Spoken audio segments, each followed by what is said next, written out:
You packed your bag last night. You set your alarm. You probably thought about a dozen things before you fell asleep. The birds were not one of them. And this morning, while you loaded the car and locked the front door and pulled out of the driveway, the cardinal was already at the feeder. Waiting. Same time as always. Same branch. Same routine. Except this time, the seed wasn't there. And it wasn't there tomorrow either. Or the day after. Most people come home from vacation and walk straight to the feeder. Refill it. Feel slightly guilty. Watch the birds come back within an hour and think, okay, they're fine. Everything's fine. But everything is not fine. What happened while you were gone is something most people never find out. Because the birds can't tell you. And by the time you're back, the evidence is already gone. Welcome back to Backyard Bird Mind. Subscribe before you keep watching because what you're about to learn will change what you do before every trip you take. Starting with the next one. Stay until the end. Because number 5 is the one nobody talks about. And once you hear it, you won't be able to unhear it.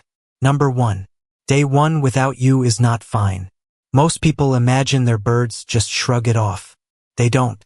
Here's what actually happens on day 1. Your regulars show up at the normal time. The chickadee at 7 a.m. The cardinal just after. The nuthatch on the trunk. They come because their internal model says food is here. You trained that model. One morning at a time. For weeks or months. The feeder is empty. So they leave. They forage nearby. They come back an hour later. Still empty. They leave again. This is called checking behavior. And it costs energy. A chickadee weighs 11 grams. In winter, it burns through 10% of its body weight every single night just staying alive. Every unnecessary flight, every wasted trip to an empty feeder, pulls from a reserve that was already thin.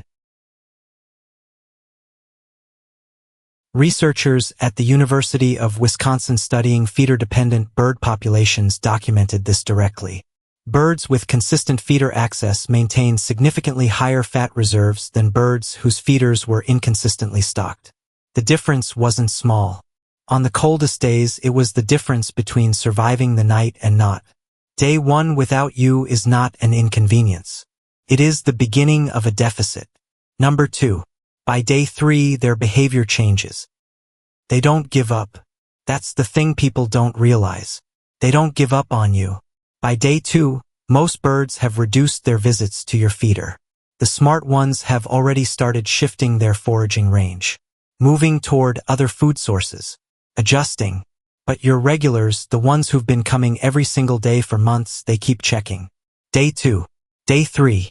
Still empty. Researchers studying feeder loyalty in resident bird species found something that surprised them. Cardinals and chickadees showed what the study called site fidelity under food absence. They kept returning to empty feeders for up to 5 days. Not randomly. At the same times they always came. As if waiting for the routine to resume. They were waiting for you. Not the food. You. Because in their model of the world, you and the food are the same thing. You are the source. And sources don't just disappear. Except this time you did. Number 3. The cold does not wait for you to come back. This is where it stops being just behavior and starts being survival. Most people go on vacation in summer and never think about this.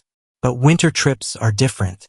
And even mild cold snaps in fall and spring carry risk for small birds operating on tight energy margins. A black-capped chickadee without access to reliable food during a cold stretch burns through its fat reserves faster than it can replace them through natural foraging alone. The math is brutal. Normal night temperature drop. Normal fat burn. Normal morning forage. Feeder topped up. Reserves restored. Bird survives. Remove the feeder. Normal night temperature drop. Higher fat burn. Extended morning forage across wider range. Feeder empty. Reserves not restored. Bird goes into the next night already behind. 3 nights of this in a row during a cold snap is not theoretical danger.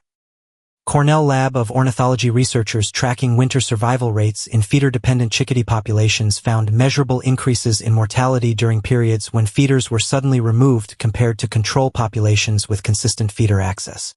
Measurable increases in mortality. That is a careful scientific way of saying some of them died. Not all of them, not most of them, but some. And those some had been coming to someone's feeder every morning, trusting it, building their survival around it, until one day it was just gone. Number 4. The ones you never see are hit hardest. Remember this.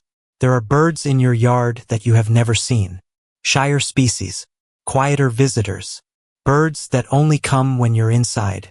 The winter wren, the brown creeper, the golden-crowned kinglet. They found your feeder because your regulars found it first. They watched, they waited, they decided it was safe.